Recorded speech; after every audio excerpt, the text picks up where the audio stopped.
The sirens were barely audible over the sound of falling debris and panicked workers. June ran with them, trying to get out of the docks and into the upper city, where it would be safer, for now at least. There were a couple of dozen people around her, most she knew by name, working alongside them for months or years, though at least two had fallen behind. Glancing back, all she could see was smoke and fallen girders. Turning had been a mistake, tripping over a ruined drone, the others running onward, soon vanishing in the smoke and wreckage. Pulling herself to her feet, June looked back again. No sign of the others. May was one of them. They had become good friends over the last 2 years, forcing her to turn back.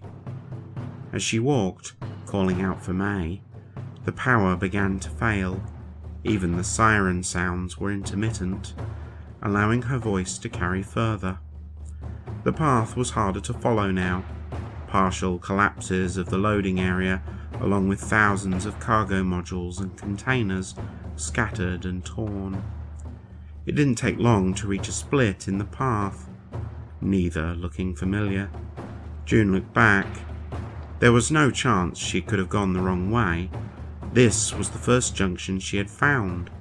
The disaster must have shifted the path. Calling out again, she hoped for a path to become clear. After a moment, there was a faint call from the right-hand path, but it was immediately followed by an explosion. A flash of light and flame rushing across the ceiling. Despite the ceiling being 40 meters above, June ducked for cover. The last lights in the bay winked out. Switching her mind over to sound processing, the outline of the landscape became illuminated by the multitude of noises. Back to her feet, she began to run, following the right-hand path, trying to focus on anything that sounded like a voice or heartbeat. Soon, she found a familiar area, an upturned loader she had passed a while ago, before turning back.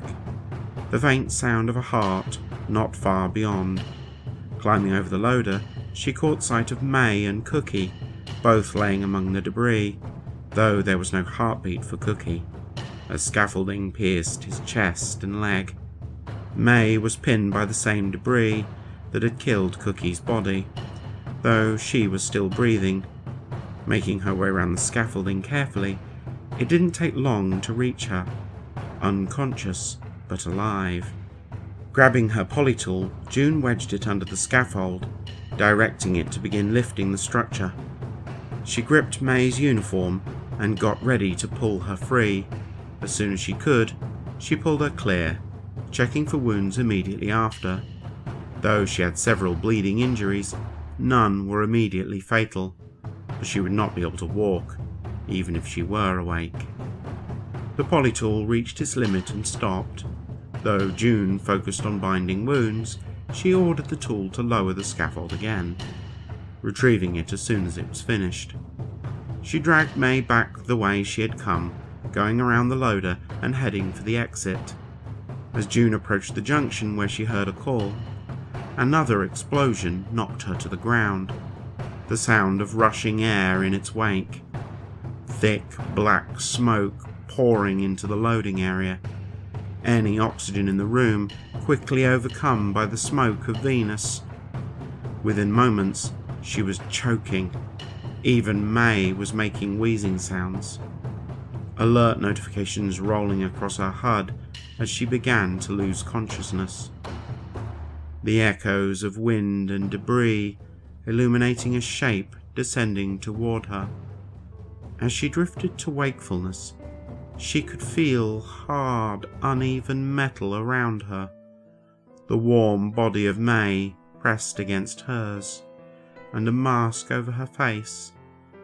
As the shape became clear, she realized it was the body of a kraken, its tentacles carrying them along the exterior hull of New Halifax, the east side docks ahead. Turning her attention to May, she was sleeping, but still alive. The Kraken was accompanied by 5 others, each carrying 1 or 2 survivors. The swarm turned into the docks, passing through a layer of nanites that separated the smoke of Venus from the cool, breathable air beyond.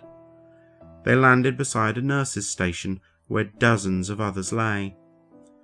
Ifan, child of Lear, carefully placed May on a bed before laying June on another and moving away. She looked at May for a moment before closing her eyes and drifting back into slumber.